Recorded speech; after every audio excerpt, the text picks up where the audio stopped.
আসসালামু আলাইকুম। নূর অনলাইন একাডেমির পক্ষ থেকে আপনাদের সকলকে স্বাগতম। আশা করি সকলে অনেক ভালো আছেন। আজকে আমি আপনাদের সাথে আলোচনা করব ইংলিশ গ্রামারের ন্যারেশন নিয়ে। ইংলিশ গ্রামারের ন্যারেশন আমরা জানি দুই ভাবে হয়ে থাকে। কিভাবে? ডাইরেক্ট থেকে ইনডাইরেক্ট এবং ইনডাইরেক্ট থেকে ডাইরেক্ট। এখন আসি, আমরা কিভাবে বুঝবো এটা ডাইরেক্ট আর এটা ইনডাইরেক্ট। মনে করেন আমরা তিনজন বন্ধু দাঁড়িয়ে আছি। এখন প্রথম বন্ধুর কাছে দ্বিতীয় বন্ধু তার নিজের সম্পর্কে বলতেছে, সে এটা করছে, ওইটা করছে বা এটা করবে, নিজের সম্পর্কে বলতেছে। তাহলে আমাকে বুঝতে হবে এটা ডাইরেক্ট সেন্টেন্স। এখন যদি ওই প্রথম বন্ধুর কাছে দ্বিতীয় বন্ধু তার নিজের কথা না বলে তৃতীয় বন্ধুর কথা বলে বা অন্য কারো কথা বলে, তাহলে এটা কি বুঝতে হবে? ইনডাইরেক্ট। এখন আসি, ন্যারেশন চেঞ্জ করতে হলে আমাকে চারটা বিষয় জানতে হবে, চারটা জিনিসকে আমাকে চিনতে হবে। চারটা জিনিস কি কি? এখন আসি, প্রথম হলো রিপোর্টিং স্পিচ।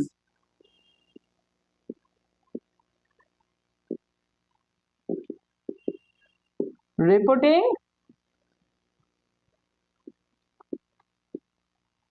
স্পিচ। দ্বিতীয় হলো রিপোর্টিং ভার্ব।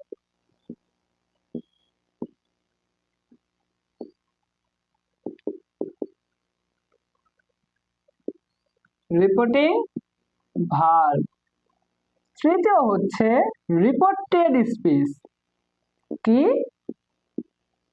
রিপোর্টেড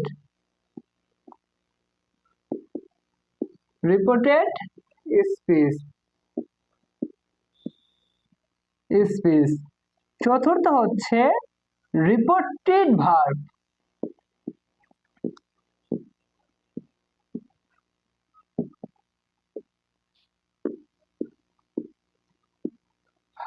এখন আসি, আমরা কিভাবে চিনবো কোনটা রিপোর্টিং ভার্ব আর কোনটা রিপোর্টেড ভার্ব, কোনটা রিপোর্টেড স্পিচ, কোনটা রিপোর্টিং স্পিচ। তার আগে আপনাকে বলি, আপনারা এই চারটা অবশ্যই নোট করবেন এবং মনে রাখার চেষ্টা করবেন। এখন আসি, আমরা কিভাবে চিনবো কোনটা রিপোর্টিং স্পিচ, কোনটা রিপোর্টেড স্পিচ।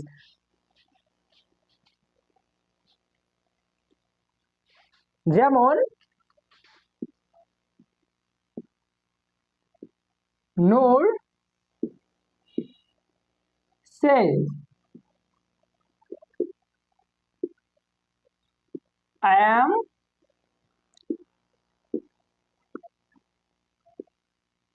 happy। আমরা জানি ন্যারেশনের মধ্যে দুইটা অংশ থাকে। ন্যারেশনের মধ্যে কি দুইটা অংশ থাকে?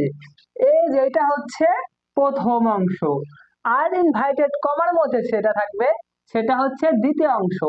এখন আসি, যেটা এই কমার আগে থাকবে, অর্থাৎ যেটা ইনভাইটেড কমার ভিতরে থাকবে না, বা এই প্রথম অংশকে বলে রিপোর্টিং স্পিচ। কি বলে? Reporting speech. তাহলে এই প্রথম অংশের নাম হচ্ছে রিপোর্টিং স্পিচ।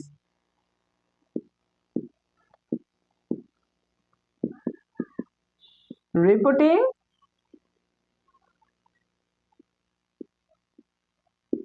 স্পিচ। এখন আসি রিপোর্টিং ভার্ব কোনটা। রিপোর্টিং স্পিচের মধ্যে যে ভার্বটা থাকবে সেটাই হচ্ছে রিপোর্টিং ভার্ব। তাহলে এখানে রিপোর্টিং ভার্বের যে ভার্ব আছে সেই ভার্বটা কোনটা? সেইস। এটা হচ্ছে রিপোর্টিং ভার্ব। বুঝতে পারছি? এখন আসি রিপোর্টেড স্পিচ। রিপোর্টেড স্পিচ কোনটা? ইনভার্টেড কমার মধ্যে যে অংশটা থাকবে সেটা হচ্ছে রিপোর্টেড স্পিচ।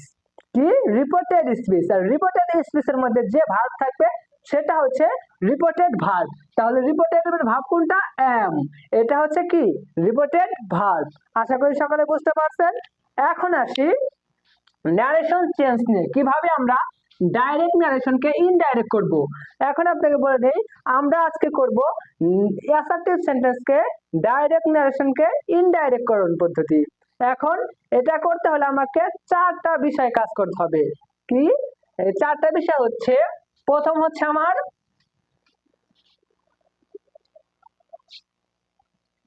সেলস এর কাজ, সেলস। দ্বিতীয় হচ্ছে আমার কমার কাজ। তৃতীয় হচ্ছে আমার ভার্বের কাজ। চতুর্থ হচ্ছে আমার সাবজেক্টের কাজ। এখন আসি সেই।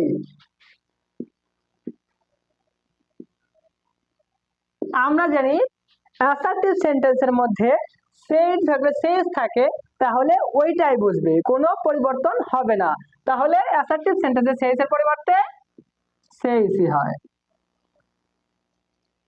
এবং কমার মধ্যে কি হয়, কমার বদলে হয় দ্যাট। অ্যাসার্টিভ সেন্টেন্সে কমার পরিবর্তে হয় দ্যাট।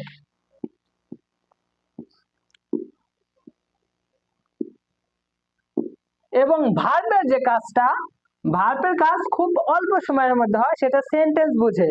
সেন্টেন্সে কি বলছে বা পার্সন অনুযায়ী ভার্বের পরিবর্তন হয়।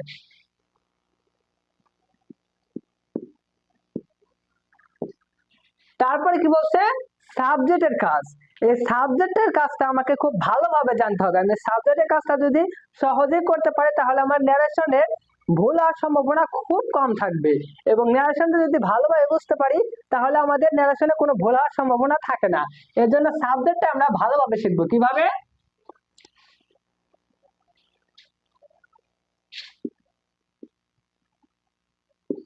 এই সাবজেক্টের মধ্যে আমাকে তিনটা কাজ করতে হয়। কি? এই তিনটা কাজকে আমরা একটা সূত্র আকারে বলতে পারি, সান 1 2 3। এখন সান 1 2 কেন বললাম, এখন আসি আপনাকে দেখাই দেই। সান 1 2 3, এসে হচ্ছে সাবজেক্ট। সাবজেক্ট কি? আর সাবজেক্ট দিছি ওয়ান। ওয়ান হচ্ছে কি? First person. তাহলে কি? সাবজেক্ট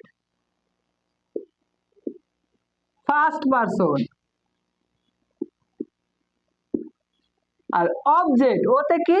ওতে হচ্ছে অবজেক্ট। অবজেক্ট কি? Second person.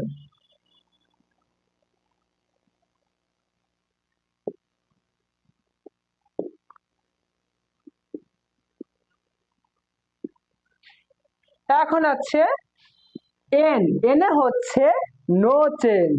নো চেঞ্জ কোনটা? Third person. থার্ড পারসন কি হবে? No change. তাহলে কি?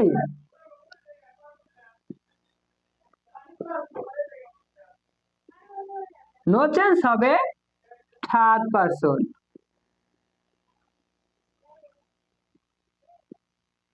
বুঝতে পারছি? এই সানের সূত্রটা আমরা সকলেই মনে রাখার চেষ্টা করব। আর একটা সূত্র আছে, ফার্স্ট পারসন ফার্স্টে যাবে, সেকেন্ড পারসন সেকেন্ডে, থার্ড পারসনের যাওয়ার জায়গা নাই, তার কোনো পরিবর্তন নাই। বুঝতে পারছি? এখন আসি একটা উদাহরণ নিয়ে।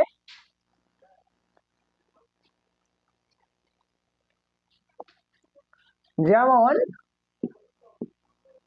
নূর say I am happy। এখন এটা কি? এটা হলো অ্যাসার্টিভ সেন্টেন্স। আমরা কি করতেছি? আমরা অ্যাসার্টিভ সেন্টেন্সকে ডাইরেক্ট নারেশনে কিভাবে ইনডাইরেক্ট করে সেটা শিখতেছি। এখন আসি, এখানে কি বলছে? সেই। তাহলে কি? সেইজের পরিবর্তন সেইতে হবে। তাহলে দেই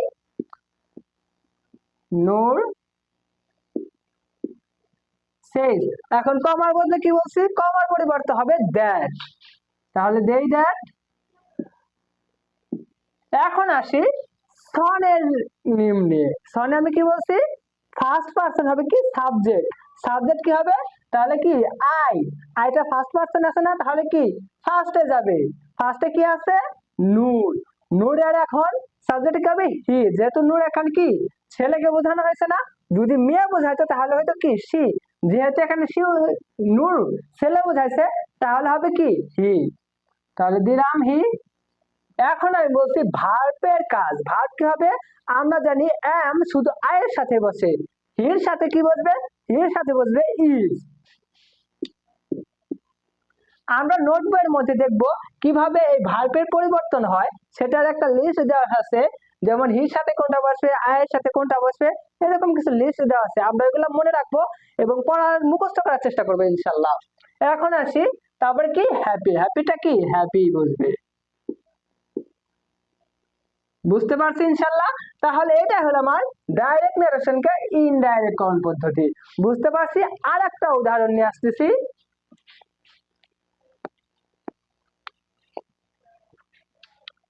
যেমন নূর say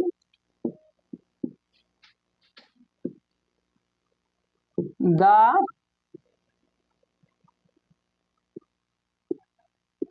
train will arrive soon. এখন আসি, এইটাকে আমরা কিভাবে ইনডাইরেক্ট পদ্ধতি করব। আমরা জানি নূর, এখন কি অ্যাসার্টিভ সেন্টেন্সে সেইজের পরিবর্তে সেইজে বসে, আর ইনভাইটেড কমার পরিবর্তে বসে দ্যাট। অ্যাসার্টিভ সেন্টেন্সে ইনভাইটেড কমার পরিবর্তে কি বসে? দ্যাট। এখন আসি, এটা কোন পারসন? Third person. এখন থার্ড পারসনের যাওয়ার কোনো জায়গা নাই, তার কোনো পরিবর্তন নাই। আর সনের নিয়মে কি বলছি? সন হবে থার্ড পারসন, সনের এন হচ্ছে নো চেঞ্জ। তাহলে কি এইটা কোনো পরিবর্তন হবে না।